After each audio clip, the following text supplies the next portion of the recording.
have 16 people there. 7 o'clock, all right. No, Go ahead. we're live. All right, call the meeting to order, stand and say the pledge. I pledge allegiance to the flag of the United States of America and to the republic for which it stands, one nation, under God, indivisible, with liberty and justice for all. Okay, motion to approve the agenda with the following changes. Add action item A, resignation acceptance. Action item I, approve NESC agreement, and executive session for negotiations. So moved. Thank you, Joel. Second. Second. Thank you, Marty. Discussion? All in favor say aye. Aye. All opposed, same sign. Motion carries. Public communications? None. Conflicts disclosure? None. Motion to approve the minutes of our May 9th meeting. So moved. Thank you, Aaron. Second. Second. Thank you, Larry. Discussion? All in favor say aye. Aye. All opposed, same sign. Motion carries. Motion to approve the financial statements. So moved. Thank you, Joel. Second? Second. Thank you, Aaron. Discussion? Look really good. I mean, just the budgeting, I mean, going back and looking at what we budgeted, what our numbers have come in at, it's nicely done. All in favor say aye. Aye. All opposed, same sign. Motion carries. Motion to approve claims. So moved. Second. Second. Discussion. The only one I see in there, Tom, is the AI invoice for the work on the CT project to date. I'd like to just table that one for a week here until we get, figure out where we're going with the project. I agree. I think that'd be a good move. Good with that? Yeah. Okay?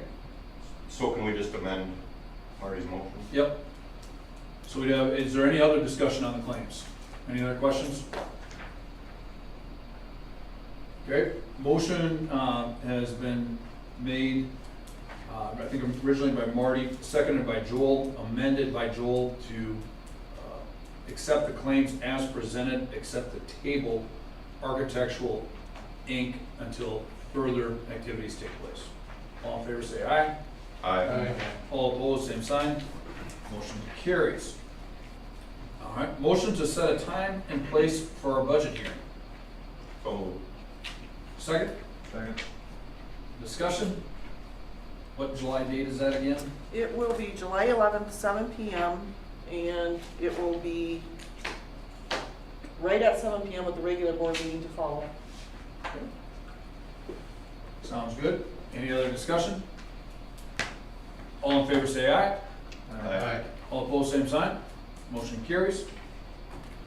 Motion to approve South Dakota High School Activities Association 2022-2023 year membership. Thank you. Second. Second.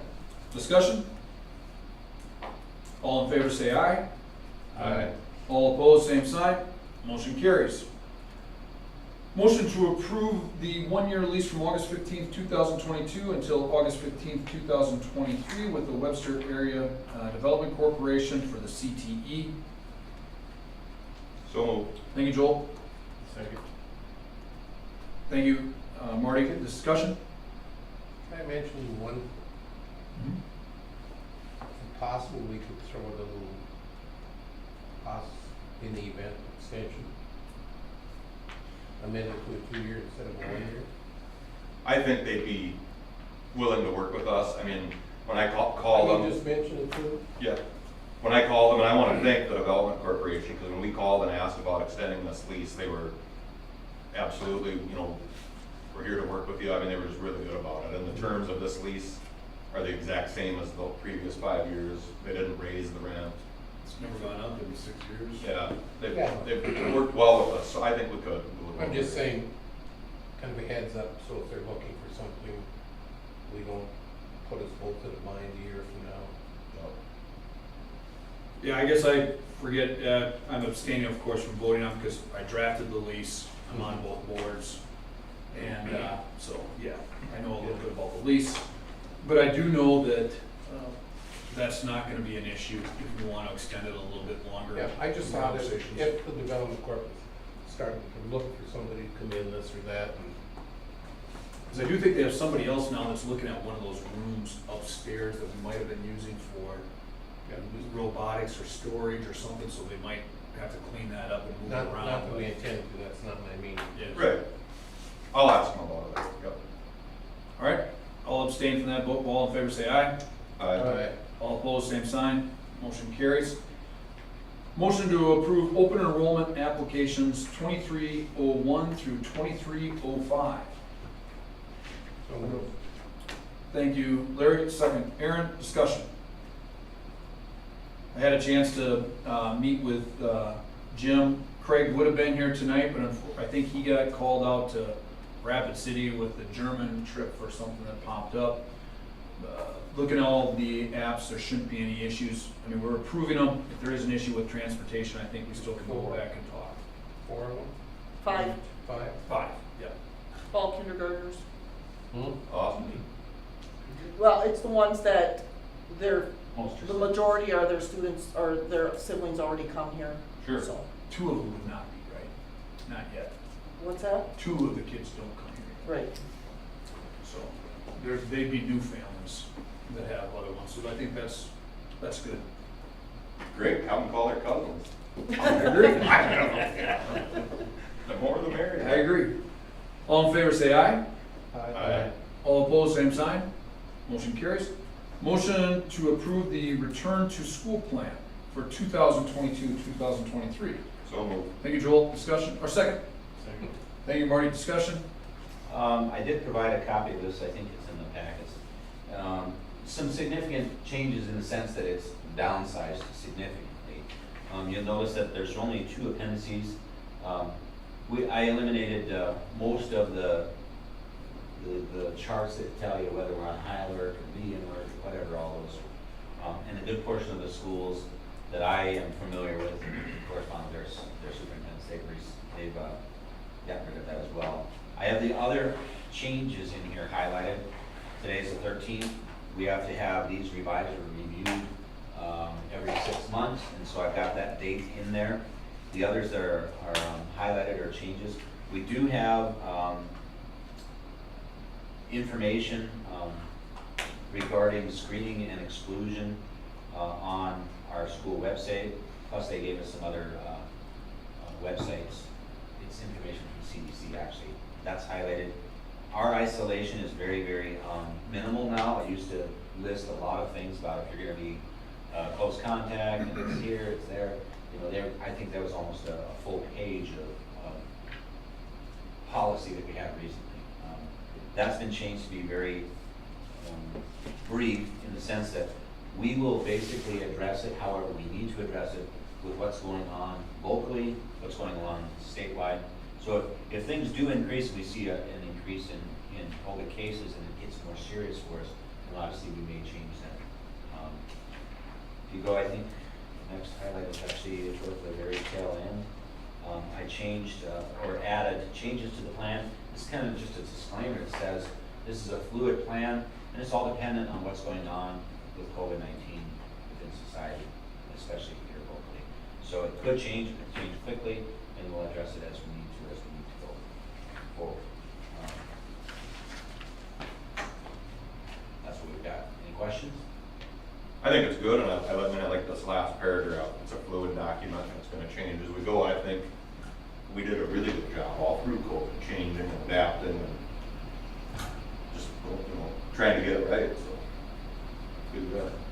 We do have this on our school website, which is required to be there. It's supposed to be in a visible area. One of the other requirements with all of the ESSER funding that goes with this is that we have to make sure that we provide opportunities for public input. Every one of our school board meetings, if this is on the agenda, even if it's not on the agenda and somebody wants to come and talk about it, that's documented as opportunity for people to provide input. But we also have just a very brief survey on our webpage. think the survey is just 2 questions. The first question is, how confident are you in how the district is handling COVID-19? And it's, a rating scale. And then the second question is, what suggestions would you provide for doing things better? That's an opportunity. I haven't had a lot of people respond. It is there. I did send out a message, probably more than once. I couldn't tell you when we have, but I know I sent out messages to say to parents that we do have a survey available if you were interested in providing input regarding our COVID plan. Please do so. So that's also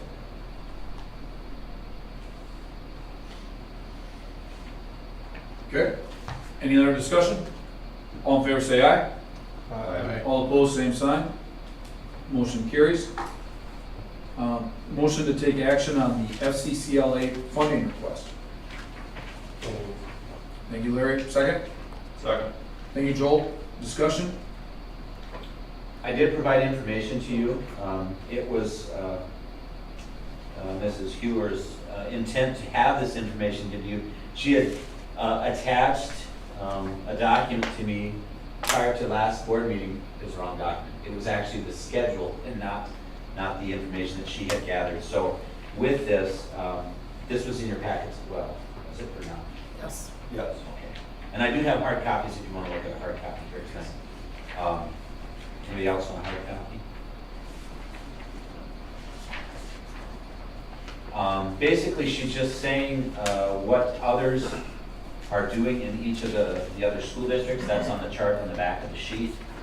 And then she gives kind of a breakdown of what it costs. It's an estimate for student costs. Registration is $195 per student. Round trip airfare is about $617 per student.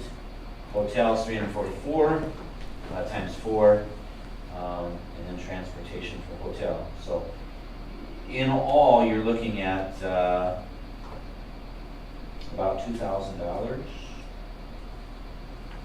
15, I think she's at 15. $1,500 per person. The meals are $2,000 for everybody. And so it's $1,582 per person. One thing we have to consider is if we do provide some sort of funding, I would only guess that other programs similar that do this, that travel outside of the state, would probably request similar things. That doesn't mean you can say yes to one and no to the other. You certainly have that prerogative, but there will be that understanding. Most will probably ask to do so. That's probably the most difficult part of deciding these types of things is Where do you draw the line? what limit do we have, where do you draw the line, and so on. I will say this, that typically, and Laura, you can correct me if I'm wrong, typically they have 2 to 3 students that attend. I think 5 is a little bit on the higher side for this particular program. However, when kids go to FFA, to Louisville, and to Kansas, they were just in Kansas recently, or someplace down there. They take, typically 4 to 6 regularly. Usually it's 4 because it's typically a team of 4, and then it can be more.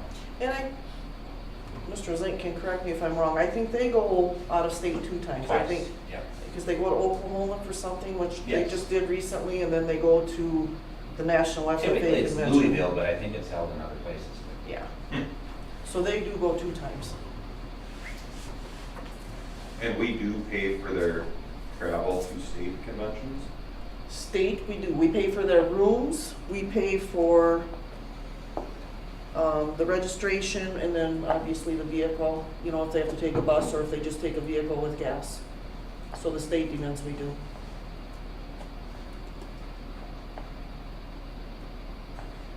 And in their fund balance, Lori, they have 5,600 and they've spent 5,900. Where do they fundraise those dollars? Yes. Everything is fundraising, Okay. which, for FFA, they have a different revenue source, so. Right.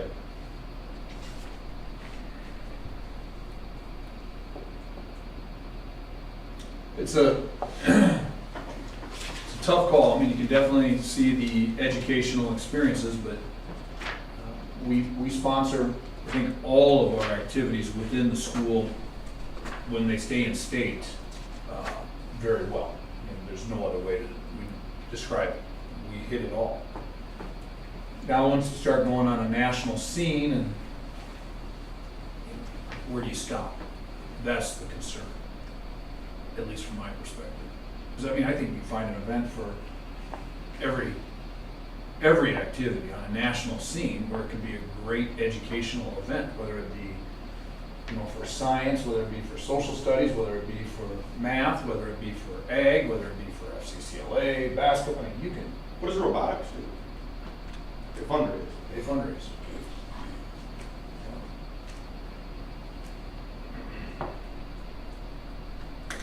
They go to that national one, that's all fundraised. When The the fundraising in fundraising. Denver, right? Yeah, Mhm. fundraising is part of the scoring for that program now. Sure. So, you know, if you wanna score well, then you put together a fundraising program. That's part of the requirement, not a requirement of it, but it's part of the scoring, so there's a little bit. So that's a bit of an unfair advantage, just like the FFA people have, Yes. when they have land out there Yes. generating income, Yep. right? Correct. It helps pay for some of those trips. And you know, if you make a decision, it could be just a one-year thing because of, you know, the way the world is with cost and everything right now. It doesn't won't be, mean, though. I don't think it will be. Once you start doing this, I think you have to be prepared for setting a policy.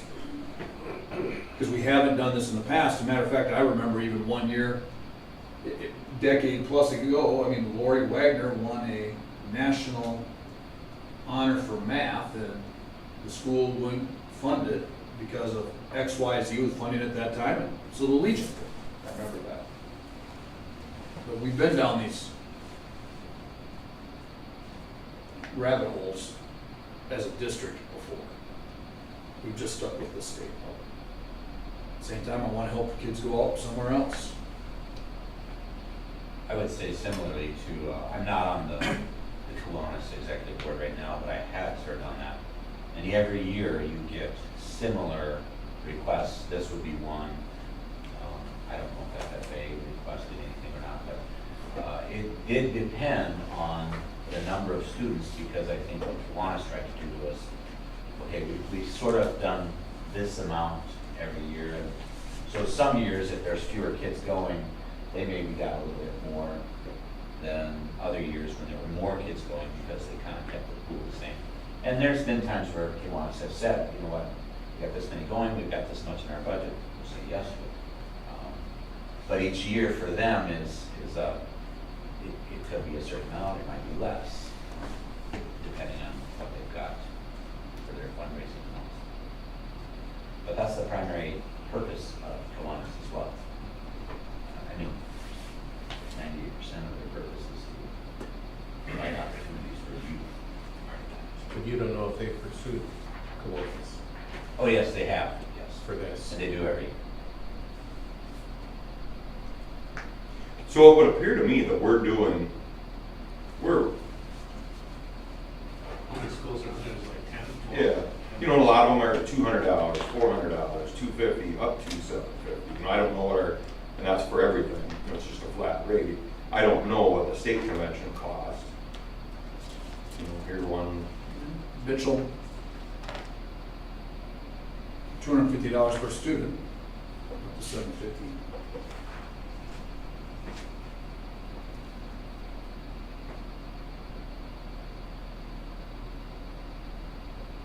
Redfield says pays all the state meeting registration. Do we not pay all of the state meeting registration?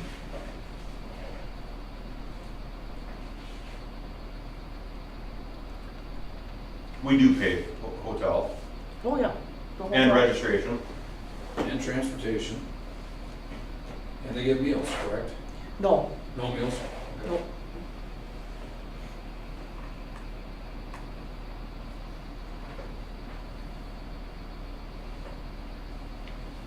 Well, gentlemen, somebody's gonna have to make a move and tell us where you stand and have the conversation go.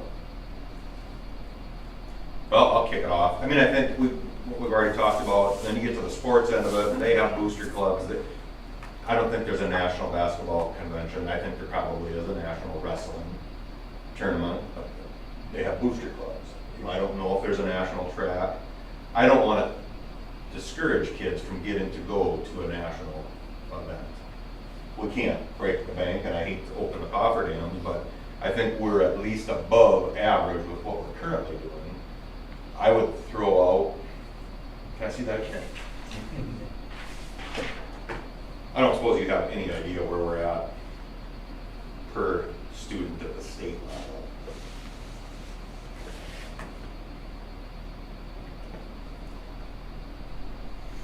There's 5 kids. Going to nationals. I'll throw out $400 per head one time. I was gonna suggest maybe paying the registration because they're representing us. You know, but how does it work for the advisor? What does she get? Is that just, Actually, that goes through Perkins money, so that gets paid for. I like that. What's the registration? $975, but I like the idea, even, not necessarily the amount, but I just like, they're representing us. The rationale, Aaron, is good. I like that, Yeah. the rationale. See, you should have spoken first. Aaron, I'm gonna throw my hat into your ring on that one. I think that's a good idea. We have to pay for registrations for other event, organizations, Bring it to us. because they're representing us. That's a good idea. I like that. I can live with that.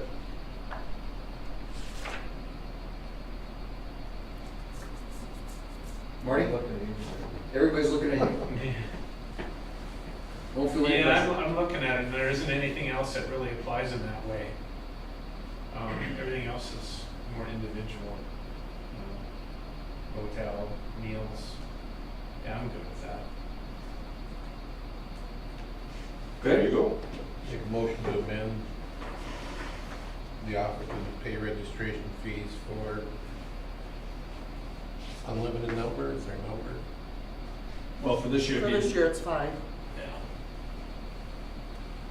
I mean, do it, In the future, do you limit it, or is it a matter of discussing? I think they have to bring, I think we I should think have for to now bring it it's at back. 5. Yeah, just bring I it make back a now. motion to pay registration for up to 5 students. For this year's event. Okay? Larry's got the motion to pay 5 year, blah, we heard it. That's All right, Aaron? second, with Aaron, that's still good with you? Yep. Any further discussion? All in favor say aye. Aye.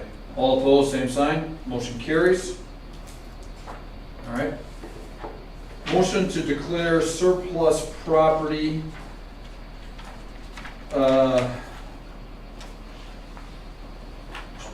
It's the lot H1 of the northwest quarter of, or excuse me, of the northeast quarter of the northwest quarter, section 26, township 120, range 55 west.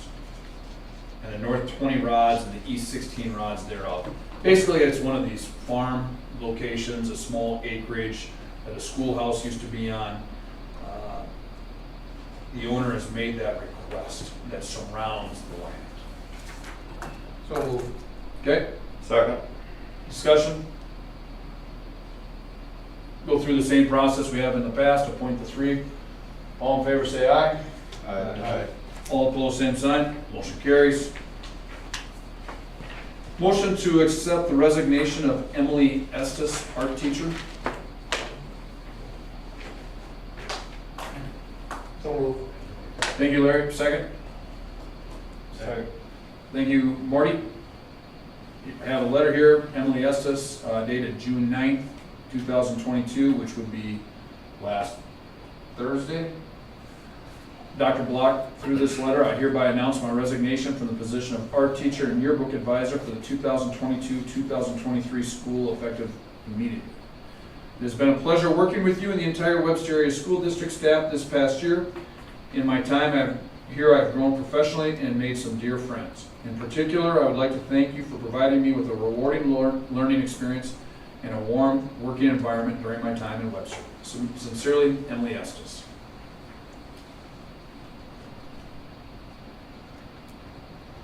liquidated damages will be in effect? That's, I guess, was gonna be my question.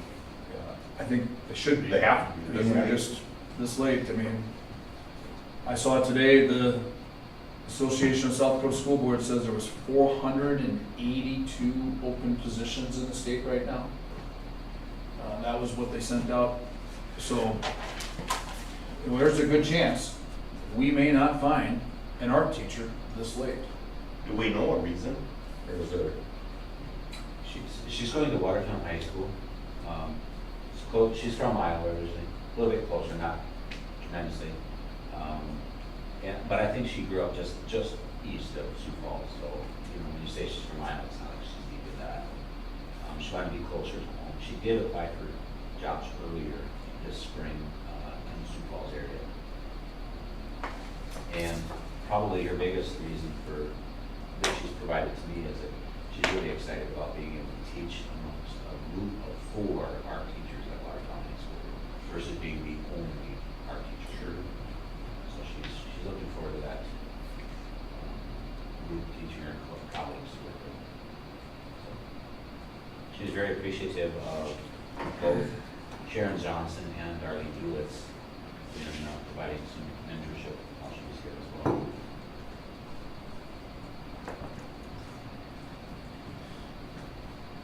All right, any further discussion? So we got that last week. I mean, this is the first the board's heard about it, but have we started advertising yet? It's advertised on the same day. I actually advertised it within 30 minutes of her informing me. I asked her, I said, I didn't ask her, I said, I just want you to know I will be advertising this immediately, even before it's formal on Monday night. So it's only been advertised basically Thursday afternoon, Friday through the weekend. I do not have any applicants as of yet. Sure. But that's a very short amount of time. Yeah. Well, and I think we gotta get used to the new normal. I mean, Jim, I heard that Sisseton's still looking for 12 teachers. Yes, and Sisseton has had some positions that have been open for multiple years, meaning they have not been able to fill certain positions for several years. What they do is at the secondary level, they make larger classes because they don't have the sizes, and if it's a high needs area, they just figure out how to use their own current resources to fulfill those positions. And even Sioux Falls has 50 open positions. I was talking to another board member, and I mean, when you have 482 teacher positions that are open, and a lot of our teachers are getting towards retirement, we've been very lucky in Webster. I think that the district patrons need to know that we have been able to fill our positions all of these years. It's not just from going out and grabbing in the river and getting your very first applicant. It is tough to fill these positions. And we're gonna have to be more and more creative in the future in order to get teachers attracted here because of the competition. We're gonna have to raise that base. Well, we're gonna have to figure out other things than just that. All right, any other discussion? I would say, from my standpoint, we've done this well, I think, in recent years, is growing our own. We maybe need to look, and I'm going to advertise this in the RNF, we maybe need to look at somebody that might have some background in this area.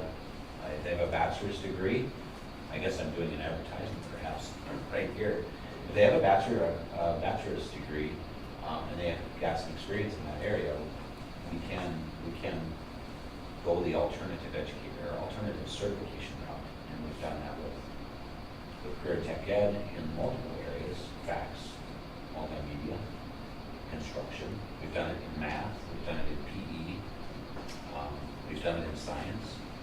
So it's not a new thing for us, and it won't be something that.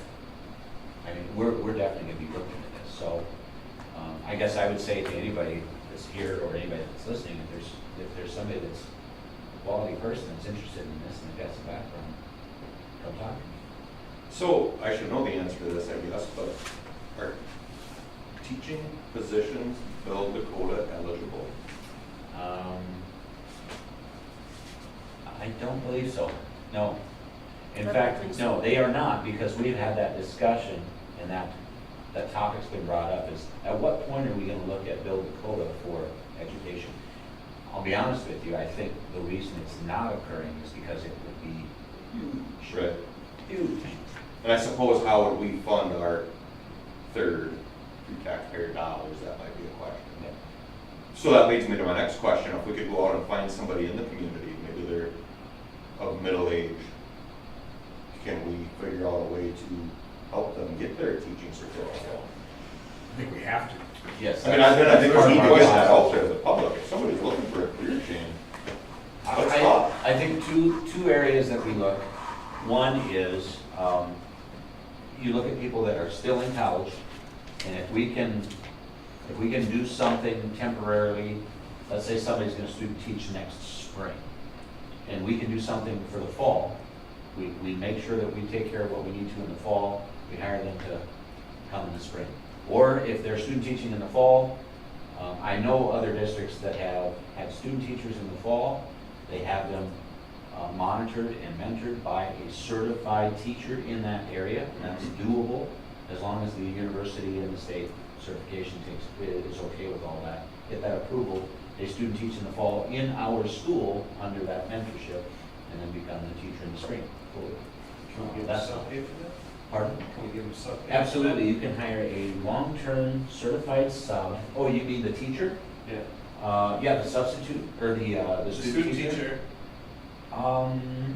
That's it. Once it gets past this, once it gets past this. We as a district can say yes to that, but the universities don't always, they don't I did, always that's what I accept did it. with student teaching.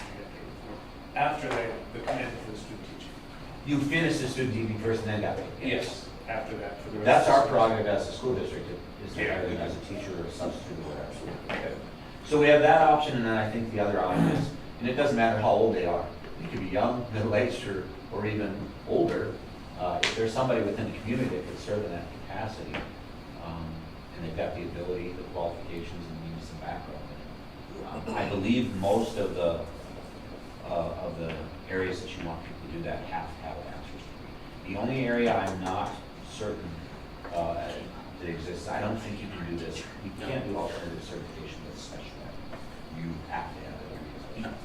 But I believe most other degrees or areas can do it. You can't draw pictures, Caleb? I can. Caleb, you're going on camera. I can. I like what I got. Sorry, John. Free admission to all the sports? Well, you got that. I get that now. Hey, Now we can change that. You gotta sweeten the pot a little bit. All right. All in favor to accept the resignation, say aye. All opposed, same sign. Motion carries. Motion to approve the NESC agreement that we do on an annual basis. So moved. Thank you, Joel. Second. Second. Thank you, Aaron. Discussion? All in favor, say aye. Aye. All opposed, same sign. Motion carries. Dr. Block, Superintendent's report, please. Student council stipend, I have to be honest, I don't have an actual amount that I'd like to provide as a recommendation. I will tell you that the information I've received from other districts varies from no pay whatsoever, and it's a duties as assigned, all the way up to $4,000 per year. And obviously that's one of your larger districts. So the range was larger than I anticipated. I'm still working on that. I need to get something to you guys so that it can be included in the overall budget and preliminary budget. We're kind of underway with that, the budget hearing prior to next year, or next working. So I don't have that yet. Title IX and 504 coordinator, we are reversing the roles for that for the future years. Currently, I serve as the Title IX director, and Mr. Case serves as the 504 coordinator. Title IX, this person takes care of most of the federal things. Sexual harassment is one of the bigger items that comes up with that. 504 is basically a program that allows us as a school district to provide some additional assistance, accommodations for students who have some sort of a health-altering issue. If a student is pregnant, if a student is injured to the extent that they're in a wheelchair or need different accessibility, different things like that where there's a health issue that may affect their attendance and or their ability to complete things in school. That's what 504 parenting takes care of. The reason I'm requesting that we reverse these is with the new Title IX specifications in place regarding sexual harassment complaints, I, as the superintendent, and we run into this issue because we are minimal in our administration, and that's the reason we're in it. I, as the superintendent, have the ability to immediately suspend a teacher with pay without you folks convening. So if something serious came up and I'm like, oh geez, we need to do something, I can say, okay, you need to just go home until we can convene as a board member. I can't do that if I'm the Title IX director. Those Yeah, we roles need to do cannot that. be reversed or combined. And so I need Mr. Case to serve in the capacity of Title IX director because could be the initial investigator, the initial reviewer. And so if I'm that, I can't be the reviewer, investigator, and impose consequences on a teacher. And therefore that kind of eliminates that opportunity for me to be able to do a suspension with pay. That's the only thing I have the authority to do with any sort of teaching consequences. And so that's why we're saying we need to do it. If we have a Title IX complaint, we will be contacting either Rodney Freeman or KWS. It's a law firm that's taking care of a lot of training in the tri-state area. We'd be contacting one of those firms immediately anyway to guide us through the process to make sure that we're doing it properly. State reports, we've taken care of our state schools, suspension, expulsion. At the end of each year, these are reports that are required by either the state or the federal government. Safe schools, basically what that report is we keep track of any weapons violations, threat violations, vaping, smoking, all of those things. And suspension and expulsion, that is specifically for special ed students. What that report is doing is keeping track of the number of suspensions and expulsions of special ed students in respect to non-special ed students to see if there's a higher rate. PRFs, that's personnel record forms, Lori and I are working on that. Doesn't seem year-round, but we do the PRFs in the fall, and then we have to do some correcting in the spring. We just learned that I had been including our mid-bus, school bus drivers in the PRFs and counting them as a 1.0 FTE. I didn't realize it was counting them as a full FTE as an employee. I liked having them in there because it required me to have their personal identification as well as the date that they've been trained, and it's a good place to have it. I'm going to have to do that via spreadsheet now because the ESSER funds and some of the They're requirements tying associated everything with it. together. Lori got a report or an email the other day that said we had 89 point something for FTEs. Well, we only have 64, and so we're like, where are they getting this? Well, it was because I had our mid-bus drivers. Those folks don't have to have a CDL, but they have to have the passenger training. And so I've always taken care of that. We've done some training with Cheyenne, with Harless and few issues. But so anyway, that's one of the things we do. And then insurances. Seems like I sign away my life every year in the fall and again in the spring to say that we are making sure we're doing all of these things. And literally, it's 3 pages of assurances. Everything from making sure the PRFs are updated to making sure that we have in God we trust at every entrance displayed. It's all those, I say, little laws that are part of the insurance system. So. Teacher and staff in service. Right now we have some paraprofessional in service scheduled for one of the first 2 days coming back in August. We don't have things finalized for the August. There is a chance that we may ask to trade some of the in-service days during the school year for summer training if we choose to do something in early August. I have an opportunity to maybe do something with another district. Not sure if we're going to do that, but I would come to you folks. And those days would still not be school, but we would trade them for the teachers so that rather than having, let's say, an in-service in April, they would do the in-service in August. The kids don't go to school either one of those days, and so it wouldn't change the school days calendar, but it changed when the teachers. And that's all preliminary. Right now, I don't know that's gonna happen, but I just wanna give you guys a heads up, and the teachers a heads up that it would be going about. Still working on school improvement accreditation. We have that review coming up in the spring, but we wanna make sure that we've got a quality school improvement plan put in place so that we can kind of clear everything with our accreditation review as necessary. School safety and security, obviously that's another focus event right now, considering what happened recently in, I think it was a school in Texas. And so what are we doing? Mr. Case and I have had some conversations regarding our policy and our procedures. I don't have anything finite put in place where we're gonna have, a major training coming up. I think the best thing for us to do is kind of review our policies and procedures and see if there's some things that we can maybe do better than we currently are. We have the security doors in place. We have the expectation that our doors, all other doors, are locked during the year and not used. I will tell you that occasionally we have parents in the elementary specifically that think it's just fine to come in when kids go out for recess, they'll slip in. Parents don't realize that that's a major, major security breach. Whether we know them or not, it's a security breach. And it's our hope that nothing like that ever happens here, but if it does, we hope that it's not some parent that thinks they have special privileges to come in an entrance that they're really not supposed to come into. Sounds serious, and sounds like I'm kind of, strict with some parents, but it's reality. It's reality in our day and age. It is. So when people are mad at us or get angry at us for the policies and procedures we have, it's merely for security and safety. And if you don't like it, part of me just says, get over it. That's the way it goes, folks. Because it's going to be my shoulders, your shoulders, and everybody that works here on their shoulders if something serious happens. So when we have a breach like that, I don't have a problem with people being upset at me. So we will review our policies and procedures and bring some recommendations or some edits if we believe we need to.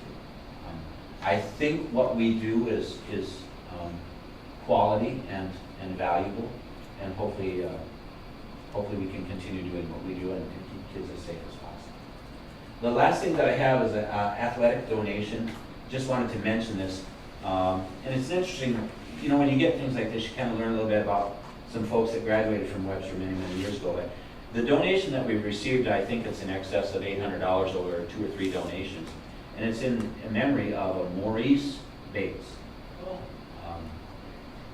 And Maurice and Morris were twin brothers that graduated here in 1959. They are the same age as Jack Jacobs, played football together. They both played football at Northern. I've got some pictures that were sent to me. And unfortunately, Maurice passed away recently. And he wanted to make sure that something was sent to Webster High School, because this is where he got his background in his basic education and his ability to go and play football. And so I guess these two guys were pretty tough in football at Northern State University. So we'll be sending thank yous, either Mr. Mines or possibly both of us, to them. And they challenged or sent out the idea to others in his class to send some other donations. So we could see some additional donations. But right now we've received a little more than $800, I think. It's just neat to read some of this stuff. That is. Any questions regarding anything else? No? I think I've covered it, but there's probably other stuff I can talk about. All right, moving on, principal report with Mr. Case. We'll skip over for next month. NESC. I don't have anything. Okay. I didn't attend, and the only thing I can say is I know that the school psychologists, we are limited. Milbank stole one of the psychologists from the co-op. We were already down, I think, one. We have one that we have that's going to half-time. So you're down 1.5 and then another one left. So it's 2.5 down. So they're working on filling those positions. Buildings and grounds. I have just a few things to discuss regarding what we're doing for projects so far, but then the majority we need to go into executive session to start discussing the boiler slash CTE project. Because for those that aren't aware, we didn't receive any bids on May 12th. And that allows, the law allows us to negotiate with any contractor, multiple contractors, to see if we can come up with a package that hopefully fits within our budget and we feel like is a quality package for our taxpayers when we're looking at a new building. And Jim, just so we make sure, just because he said we didn't receive any bids, then it's out on Bearcat TV, just correct me if I'm wrong. The reason why we didn't receive bids was more of a labor issue, not a project issue. You know, the bottom line is that there was a bid that was ready to be presented, and then one of the subcontractors backed out 10 minutes because of labor issues. From everything I've been told within the business, this is a problem right now. They can't find enough employees to get the projects done they currently have. Is that correct? And other projects have gone ahead without getting a full slate of bids. Yes. Nobody's Doing the not same that. thing that we're doing. They went ahead without a full slate of bids and worked on it afterwards. I think it's good for that information to be out there for the general public. It's not anything that was, go ahead. Well, and to be clear, we are in a negotiation. That's Correct. why we're going into executive session, because we are in a negotiation with different contractors. So some of the things that we are doing, it's not a long list, preliminary projects with respect to this big project. If you've been by our elementary playground, the garage has been moved to the north parking lot, and the outdoor classroom has been moved to the southern part of the elementary playground. Those are done. We have other projects going on. We're painting the hallways, starting in the elementary. We'll eventually move to the middle school. Those are some grant funds or ESSER. federal funds that we're utilizing for that. We've got some additional concrete work. One project that we've been working on with that loading dock entrance, steps are gone. You can no longer walk up the steps. You're gonna have to walk around and go around, so it's a little bit less convenient for folks that are gonna use that entrance. But it's a lot more safe and hopefully will help take care of the issue with respect to the drainage of the water, because the concrete had completely deteriorated where it could just come in down the steps. Steps were not to code and they were not safe to begin with anyway. We have an AC update with the middle school. I provided that to Lori. It's one of our units in either the next classroom or the next one down. That unit has been non-functional this entire school year. It's currently got a unit on the playground, and unfortunately over the years, they've put asphalt around when we've had additional asphalt work done. So we're gonna have a rooftop unit put in place for that. So that we have all of our classrooms that are used as functioning classrooms with AC. This one currently does not have it, and didn't have it this year. I'm not aware of any significant projects at the football field. There is some discussion about how we can get some better drainage in the area of the pole vault, long jump pits. We've also had some discussion regarding repurposing some of the retaining blocks, or retaining wall, the blocks for that. If there's projects that we can maybe use at the football field or elsewhere that we can reuse, we'd like to do that. And I have had some folks, I'll mention, the Development Corporation contacted me and said, they've got some ideas of some things where they could utilize that. As far as I'm concerned, my recommendation is if we're looking at a nonprofit, they want to utilize it, we can give some of them away. If we can coordinate it to where we can sell them for minimal amount, somebody comes and gets them, and we don't have a big mess trying to distribute them, we can get rid of some of that stuff as well. Any questions regarding our regular summer project? Nope. I've talked too long already. All right, first reading on the federal grants manual. I'm just going to cover that. It is a first reading. It's being put out by the state, and it's Rapid Cities, and so read it at your leisure or skip. Next issue. All right, preliminary budget. 24 pages. Nobody's reading that federal grants manual. The state's putting it out. I read a couple of pages. You said, yeah, I did. Larry, I did too. I said 2 pages. I said, that's it. I'm staying here. This is somebody else's. All right, Lori, preliminary budget. Yes, so I really don't have much. I'll have some minor changes. I'll get you your budget books here in the upcoming weeks so you have time to look at it before the board meeting. Capital outlay, I just put in there again. Didn't know if you guys had any questions, if you had time to look over some of the items that we were including in the budget. I mean, I think everyone's done a really good job. We haven't had like huge requests, and I mean, I think it's a good budget. Capital outlay budget, it's $1,665,000. That's the third year in a row. The exact same call, not 1% increase in the taxes, and I think that's important for people to know. I mean, everybody knows gas has gone up, inflation is at a 40-year high, and we're still keeping it at a 0% increase. I think the difference, if we were to stay like most school districts are, I just checked with Lori tonight, it would be approximately $190,000 more we could call for if we stayed with what the majority, 75–80% of the school districts are. So we're in a good spot there. Any questions? I got a couple, Oh boy. easy ones. Do we have a sound system in there for the armory? We've already discussed that. It'll be we'll get in the added. budget. Okay. Yep.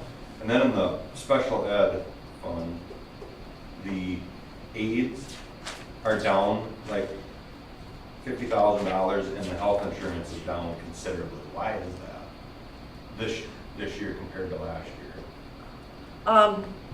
Because we had a couple of paras that had left and we didn't replace them. Now this will be probably changing because in the meantime, Mr. Case has gotten me a new list, and so we'll have to increase that. And also the health insurance. We should increase it if we can. Right, yep. Okay. And also for the health insurance, I put in there, so let's say we have 20 employees in special ed. I only put in health insurance for those people that are utilizing the health insurance.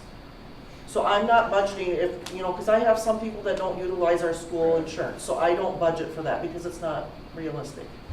So that could just be changes. Our health insurance did go up, no, not our portion, but that's probably why. It's just people that are not utilizing that. Could you use an aggregate number versus an actual number to take more dollars out of that budget? I can't. Okay. I try to include absolutely everything I can. And she does. I mean, literally, if we can get $10, we try to get. I know. I do, because Yeah. like Marty goes to the co-op and he gets paid for those board meetings, I expense even Yeah. that little amount there, so.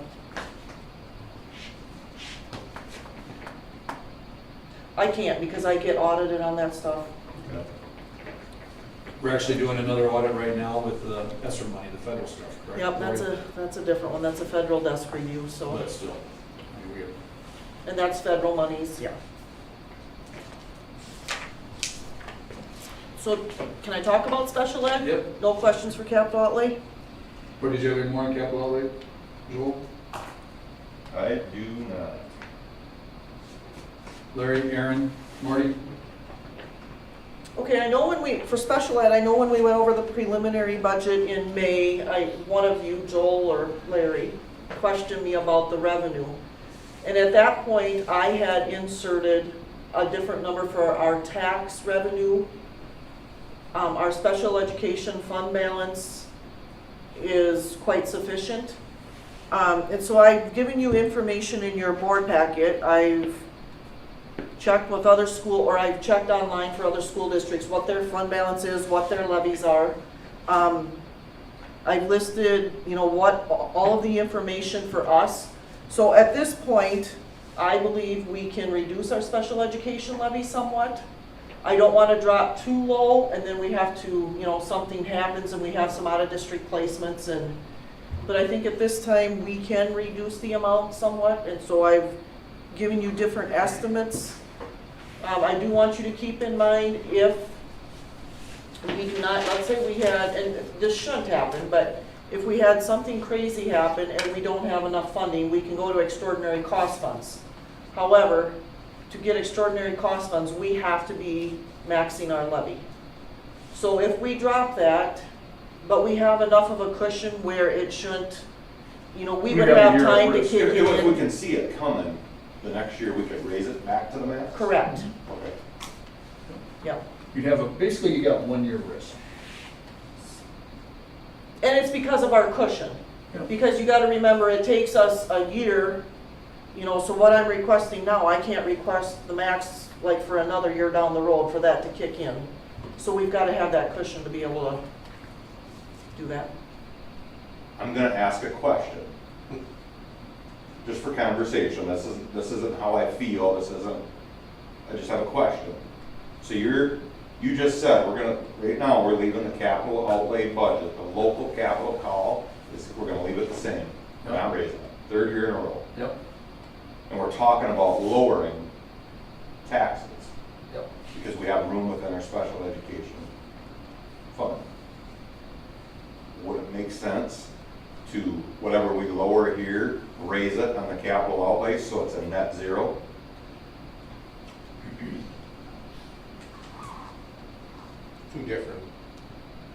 Two different areas. Because it's not It assessed. still takes us X amount of dollars to operate. I know, but it's not assessed the same way to the taxpayer, is it? Yeah, Yeah, it is, it's just Same. the levy. Based on Just Same that's, levy, the state's not involved at all in that levy? they determine. they set the levy for that. they set the maximum levy for spend. Right. Yeah. Okay,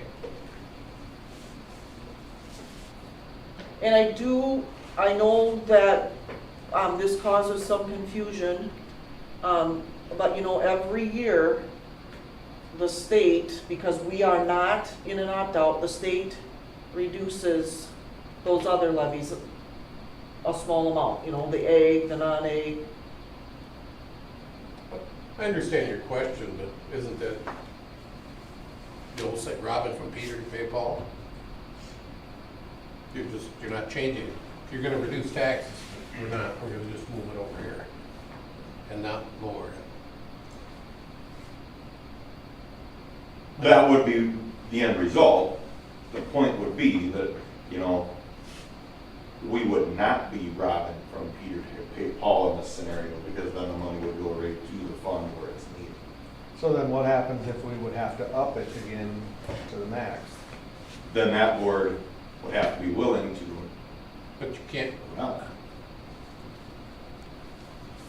yeah, I'm just throwing it out there. yeah, I know, it's a lot, but to me, it's robbing from Peter to pay Paul. I guess actually, throw this out there, I mean, been on this board for a long time and I have this conversation. We have done everything we can to be a very fiscally conservative board. Oh, that's And- not a question. No, well, to me, that's where the question comes back on. I'd rather say, Joel, this year we said capital outlay, we were leaving it exactly the same. And I think that's the way we presented it at that meeting. We should stay at that point and I feel comfortable. Again, 3 years and not going up 1% when inflation is at an all-time 40-year high, I think is showing good fiscal conservatism and being smart with our money. I think we could give the taxpayers a nice little break. I guarantee you, not any other governmental body right now is thinking about reducing taxes. And I think if we were to reduce it by, let's say even 25 cents, 30 cents, that's 30 cents per $1,000, that does add up. And so I would throw out that we leave the capital outlay alone, and I'd say we should reduce. Last year we were at the $1.68. I'd throw out, just for conversation purposes, go to a $1.38, reduce it 30 cents. And then that gives us, see where things fall next year. If we can reduce it again next year, we reduce it a little bit, or if we have to go back up, then it's not sticker shock for everybody. Kind of start incrementally, maybe working ourselves down. That's what I would throw out for conversation.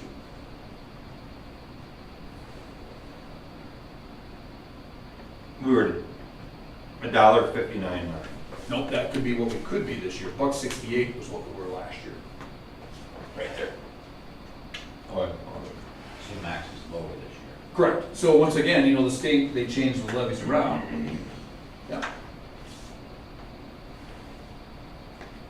but it would be to the local taxpayer from what we had done last year, it'd be 30 cents per thousand less. Now, if your taxes go up because your assessed value goes up, talk to somebody other than the school board and understand on how those things are done.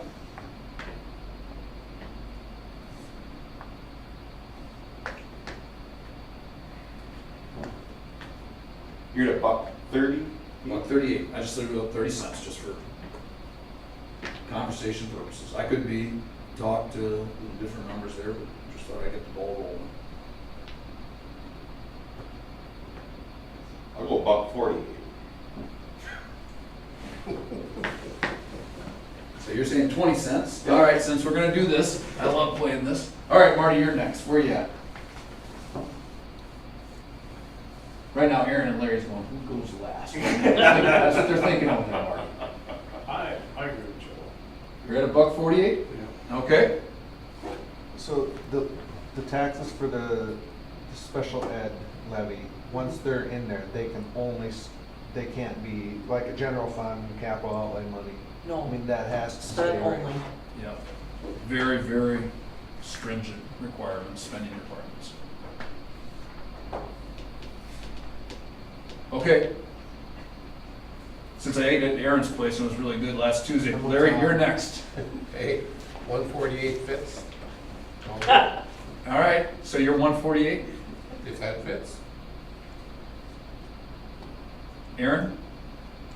Well, I was gonna agree with you since you did. Well, there you go. So it's still kind of fun. Yeah. All right, so we got $1.48.3, $1.38.2, $1.48 it is. Does that sound good, gentlemen? We'll go down 20 cents. And see where it takes us next year. Good. Yeah. No, then I think we can revisit this again next year. Well, absolutely. Yes, and we'll see Absolutely. like where our fund balance is and if our expenditures have increased. Here's the other thing with special ed is they just have, there are so many requirements. We have something that's called maintenance of effort that we have to watch. And so like our expenditures every year, we have to meet a certain level of, I mean, we can't just drop our expenditures completely. So it's just, there's just a lot of requirements in sped. We could jeopardize our federal and state funding with special ed if we get too low. Absolutely. Our contribution to the program. All right, anything else on the budget we really have to hit? Okay. Let's move on to property and liability insurance increases. I bet there's a lot of people right now that have been on Bearcat TV just waiting for this item to come back up. I mean, it's a popular conversation. All right, Lori, go ahead and basically, folks, Lori put the information together. The bottom line is that the replacement value of our buildings has increased significantly. And because of replacement value increasing significantly, our insurance rates increase significantly. But I believe, Lori, you've been working with our insurance agent on doing everything we can to get these as reasonable as we can. I mean, what are the highlights that you have, Lori? Yes, so Kim Sinner, she's been in my office and we've communicated quite frequently. And we have gone through everything and I think she's doing a really nice job to make sure that we don't end up with something being uninsured without really realizing it. And so she goes through it with a fine-tooth comb. You know, we have a $5,000 deductible on all of our property. She has checked into if we would increase that to $10,000, would that save us much money? It would save us $2,400 per year. You know, so that's one thing to weigh, is that really worth the risk? We've done the same thing with vehicles. We have a $500 deductible on vehicles. You know, we did increase that in the past, but it's like $100 and some different. She's done all of that comparing. Some of our areas you will see have decreased. Our work comp has gone down and that's because of our experience. You know, we had some situations still on our history that we've gotten rid of. And so like it shows here, the main thing is we are replacement value. And so, you know, I don't want to be in a position where something like Castlewood happens and then we find out, oh, well, by the way, we don't have enough coverage. And so this isn't just our school district that's getting an increase either.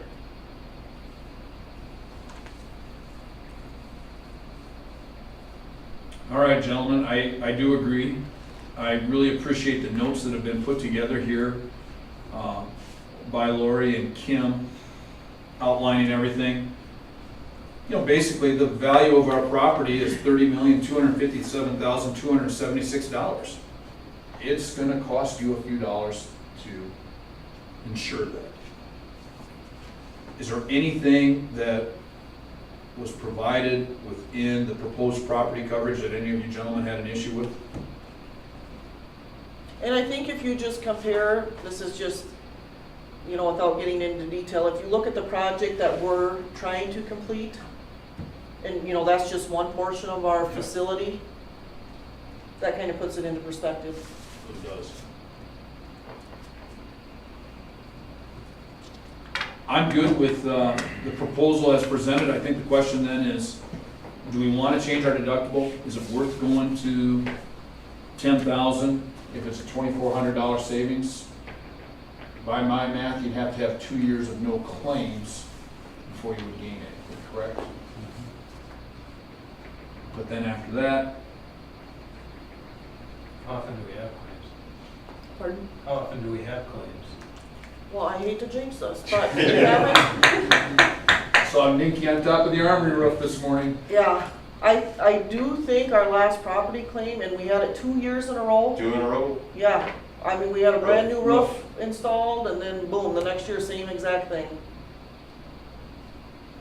I think those were our two last largest claims. What do you guys think? Stick with the 5 or go up to the 10? Marty, we'll start with you since you're the insurance adjuster.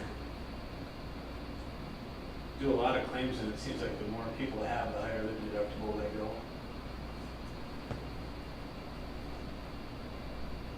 But $2,400, that's half of the claim.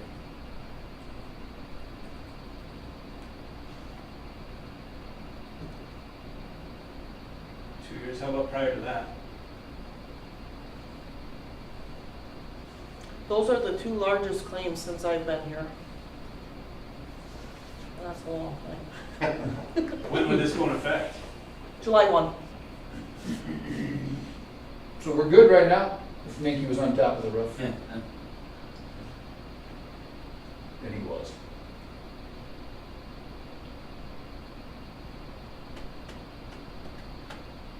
I don't really have a preference. I think either way is fine. If you can argue both ways, so, You can. you know. I think- Savings isn't that much. No. I vote for the 10, just to throw it out there. I'm good with 10. I'll go 10. Because to me,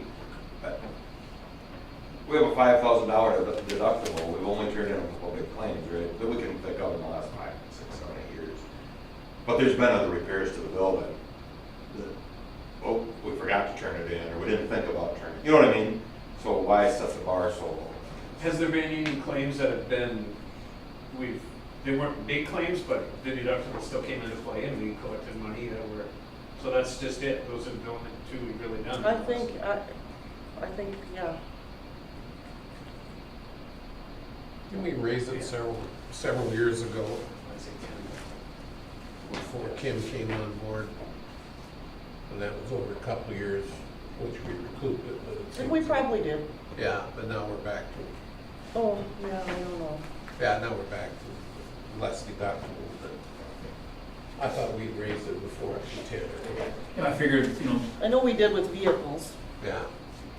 if our capital outlay calls $1,650,000 or 665, 10,000, an extra 5,000, I mean, I just feel that's a risk worth taking in 2 years, and we'll get lucky. And every occurrence is a new deductible. So like, I'm doing claims down Clear Lake where on the 12th, came through and did a bunch of damage, and 3 weeks later, more damage, and they got 2 deductibles. Does that change your mind then, or are you back at 5? Where are you at? I'm at 10. You're at 10, Joel? Aaron? Doesn't matter. Okay. 10's Larry's, And I don't wanna hear your opinion. No, yeah, it's. all right, let's Either go. way. Let's go to 10, and let's get everything done with Kim. And then the other issue we have to explore, gentlemen, was the, and I just got to bring my computer back up here, was the, Violent events response. yeah, Did violent you guys look at events. that? She just brought it to our attention, just, you know, we do have the coverage now, but with the way the world is, do we wanna look at increasing that coverage? We have $100,000.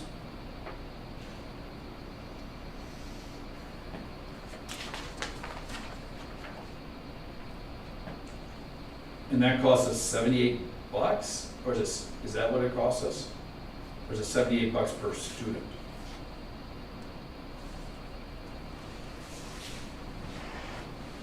It looks like 78 to me, not per student. So is it, if it's only $420 for the million,